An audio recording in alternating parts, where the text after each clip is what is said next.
What do these three characters have in common? Besides the fact that they're Egyptian gods, they have something extra in common that we need to talk about, and perhaps in another video in great detail, especially considering how important it is to remind ourselves about who these people are. So let's first start with a couple things, right? Notice the features that are being thrown at these people. Okay, so a mix between animal and human. So the last one is probably the most famous one, called Bess. His face is obviously an African, but it's not his face that gives that away. It's his origins. Bess is thought to have originated in Nubia, and his name gives that away because the word Bisu means cat in Old Nubian. And we know that he himself has been compared to a cat several times in ancient Egypt. And there's many other stories about, his origin in Nubia and the fact that the pygmy thing and all of that. But that's only one person that we're talking about. And of course, I don't want to neglect his thing that he's wearing on his neck, which is very typical of Nubian. And remember, all the priests have shown you from Akhmin, from all these other places in Egypt, that they wear that Nubian traditional dress. They wear that around their neck. And Bes, very popular god, is represented with this whole Nubian thing going on.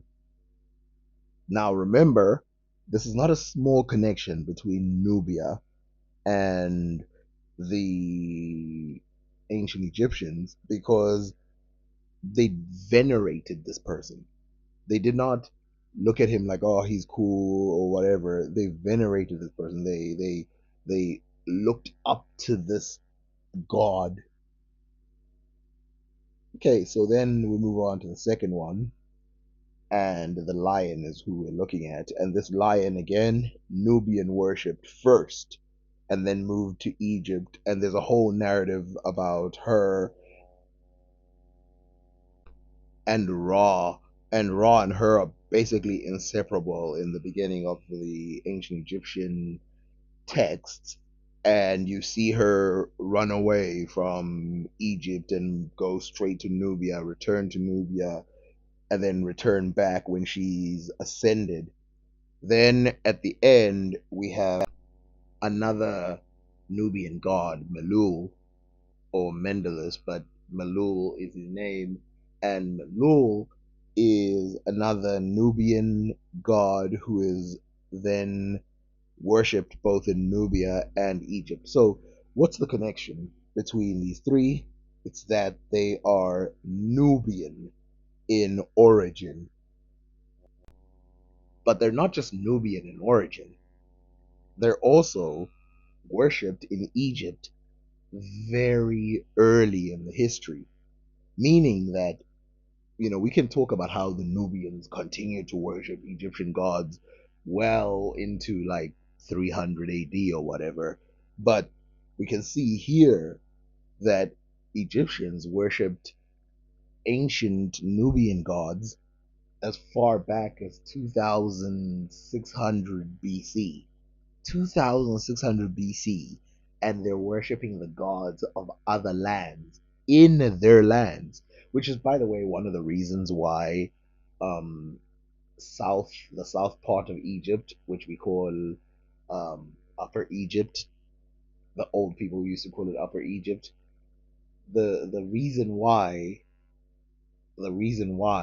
Upper Egypt is considered, so close to Nubia is because anything that's kind of, I don't want to use the word a fad in Egypt, but anything that's kind of a thing that you see, a ritualistic thing, you will see it in Nubia and the southern part of Egypt.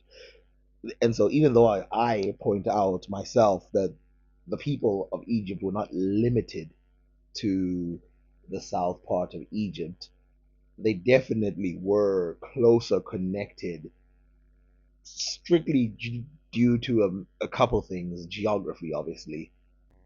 But this does not mean that the people of the southern part of Egypt were like fake Egyptians and the ones in the north were like real Egyptians. They all were real Egyptians, and you saw them. Most of them were depicted with the exact same color, a brownish color.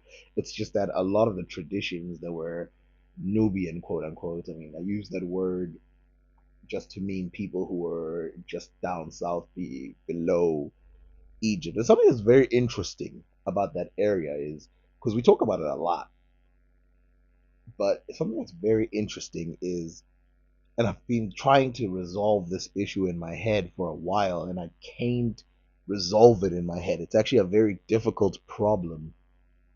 The fact that the Nubian languages, the Nilotic languages, are not Afro-Asiatic. That's weird. That's actually a very strange thing that Egypt is an Afro-Asiatic land. It's an Afro-Asiatic country. The Berber regions are Afro-Asiatic. Just south of the Nilotic people is another, I would call them Nilotic people as well, but another group of people, the Ethiopians, the Abyssinians, and all these other people, but they're Afro-Asiatic, but they skip. Like you have to first go over these other people who speak Nilotic languages.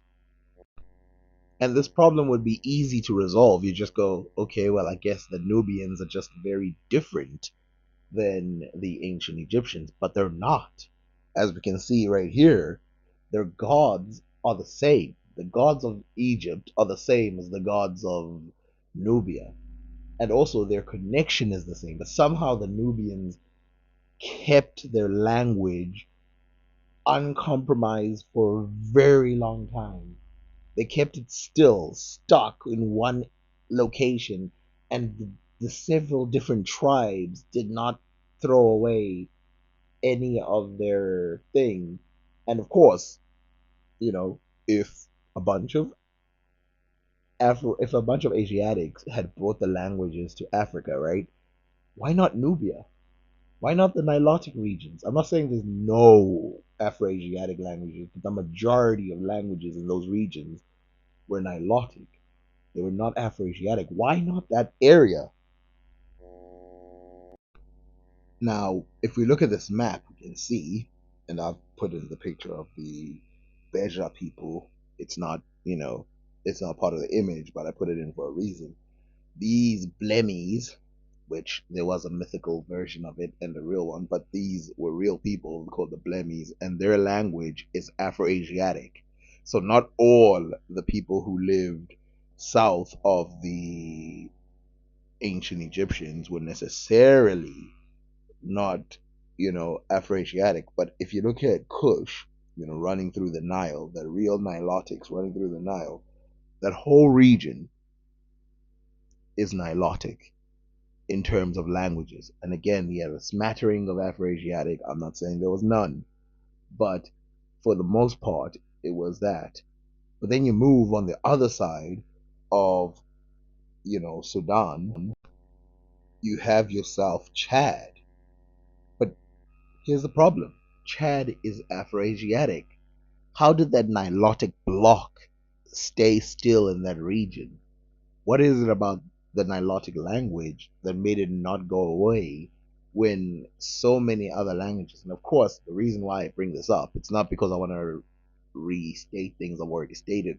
The reason I bring it up is because this is further evidence that it wasn't a replacement that happened, but it was languages. This is my theory based on other people's theories. I'm not making it up.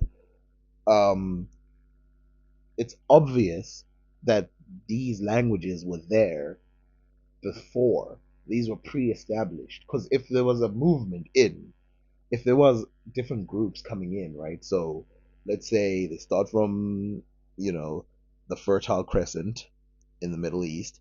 They move into Egypt, and some of them move in through Ethiopia, through the little gap right there, and they spread in, and they start to move inland, and the Blemmyes region becomes Afroasiatic, the Chadic regions become Afroasiatic, the Ethiopian regions become Afroasiatic, including the North African regions and everywhere, including Nigeria. People forget that Niger, especially, not Nigeria, but Niger more than Nigeria, becomes Afroasiatic. But that one little block right there, it means that they somehow went around that region.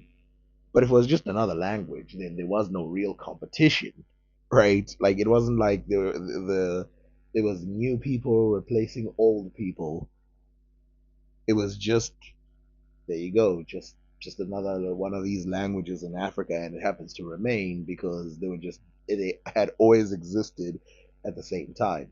Now I want to remind people didn't care when I say this the first time. I think I said this like 10 months ago, but at some point someone claimed that the Hadza were Afroasiatic, but a lot of scholars came out to debunk that immediately.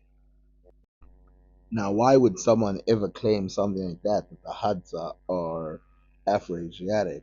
Well, the reason is because it has to make sense if the Afroasiatics, like I'm trying to tell you right now, if the Afroasiatics came from Europe, well, came from the Middle East and moved into Africa, it has to make sense somehow that if you go to Tanzania down there, where they're thought to have gone, then their language should have spread there too. Otherwise, you prove that Middle Eastern people moved into certain regions and had virtually no impact in those regions. Even if they got there, they had no impact, not linguistically, not, not really in any way, really. Because if you look at the Hadza, they still live, the way Africans used to live tens of thousands of years ago. So you're talking about not just limited impact, no impact.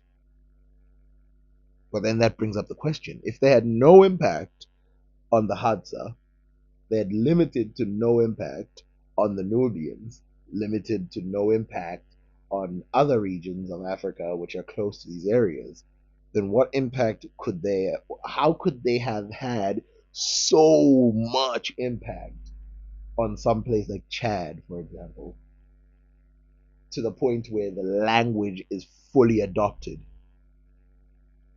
It must be that the language has nothing to do with the people who come from the Middle East. Now, the question then should be, well, what if we do it the other way around? Now, I know the video is supposed to be about the religion, but this is more important. What if we do it the other way around? Is there anything from Africa that we can show in the Middle East that shows that, okay, yeah. Yes, we can. Because the areas that are not close to Africa speak completely different languages, almost language isolates, showing how old they are compared to the Afroasiatic that then came in, meaning the Afroasiatic language came later. And not only that, we can see we can see that um, there's a shift when the Afroasiatics come into the Sumerian regions and we start seeing writing in Afroasiatic, meaning that language was not there simultaneously from the beginning. I mean, in the Middle East, some of the earliest writing goes back to like, I don't know, 5000 BC. Like, goes really far back, but the earliest Afroasiatic writing is about 2600 BC, 2300 BC, which in Egypt is like 3200 BC. So we got 1,000 years on them, meaning that if the Akkadians or somebody like that had brought the language to Egypt, then they brought an already existing language, which would be strange. Now, so how does this tie to the religion? Well, First of all, Hadza, we're talking about pygmoids, we're talking about all these other things, we're talking about lions, we're talking about all these connections, but all of the gear that these gods are wearing scream Africa. And not only that, forget what they're wearing, forget all of that. The way they're wearing them. I want to show you one of the earliest kings of the Semitic regions. And remember, nature leads people to do what they do. Nature leads people to become who they are. Wait, before we go to that, let me first talk about something because now I just remembered what I wanted to say about Bess. That's the interesting thing about Bess. If we zoom into him, we can see that unlike a lot of other things, people, no matter what gods, humanoids, unlike a lot of them in ancient Egypt, he's got a beard. It's a very interesting beard as well, but he's got a beard. I just want to acknowledge that. Remember, Bess is Sudanese, but I want to acknowledge that because obviously, if I'm going to bring up Sumerians, beards are going to come up all over the place, and this continues till this day. You know, if you've ever met Arab people in your life, you know that hair is one of the things that is like a defining feature. It's a defining feature for a lot of people who are sort of whatever, that type of people from India and those regions. But it's important that we acknowledge it in those regions because you just keep seeing it as early as possible. Almost like everything else that I show you that is as early as possible. It's like if you see something consistent and repeated for thousands and thousands of years, at some point you have to assume that it wasn't just a cultural style. You have to assume that it wasn't just a cultural thing, it wasn't just something that was inherited or borrowed or whatever. You have to just assume that there's something about the nature of a certain type of people that would lead them down that path. Just like how, you know, um, this is hard to say, but I have to say it. Without the introduction of like Europeans making black people realize, like, want to put on European style hair or Asian style hair in the head, the obvious thing to do with the hair to braid it or cut it. That was the obvious thing. That's just our nature. It's just the nature of being a, I guess what the Arabs used to call a bald person, but that's just the nature of being a African with the type of hair that we have. It curls up and it, without, again, without taking too much influence from other people, you have very limited things you can do with it, which of course people put all kinds of styles on their head. But one of the most typical that is not stylist, that's not a style based thing, is going to be to cut it off, which they did, including the woman, which is something you do not see in Asia at any point, at any place. And the only evidence they have for cutting hair being popular in Egypt to get rid of lice is Herodotus talking about priests shaving their entire body, which is not fair to use that as evidence for, you know, people in Egypt being, oh yeah, even the women cut their hair because of, like I've shown you, there's lots of pictures of women in Egypt who have long hair attached to their head, not through a wig. So did those women just never get lice? It's weird. Now, obviously, and also it's not just lice, there's other stuff that crawls into your hair that you need to get rid of your hair for. So now let's talk about the first god, Mandalus or Mendelus or Melus, which I think is a better name, Melus. Let's talk about how we find, even in the Roman times, we find carvings like these ones. For example, this bird thing, the Ba of Mendelus, we find it depicted by the Nubians and by the Romans and by the Egyptians in Calabasha, a temple in Calabasha. And we also find that the ancient Egyptians had written about victories over the Blemis, which are thought to be the ancestral people of the Beja people. So we find Nubians fighting other dark-skinned Africans.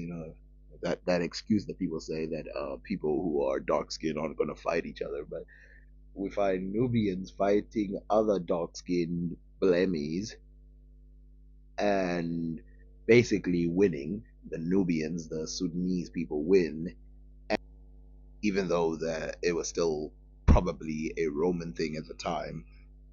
We can see that just because you're dark skinned doesn't mean you're not going to fight against your look-alike neighbor. But then it comes back to the question that I asked, which is, why would those tribes remain non-Egyptian in terms of their writing and reading, the common language of ancient Egyptians, the huge language of ancient Egyptians, the Afro-Asiatic one? Why wouldn't they pick that up? What loyalty did they have to the other Nilotics that made them keep that language? Why is it that Nubians would go to Egypt and still continue to speak their languages? The answer probably is that those languages were sacred in Egypt. And so you don't force it out of people if it's seen as a sacred language.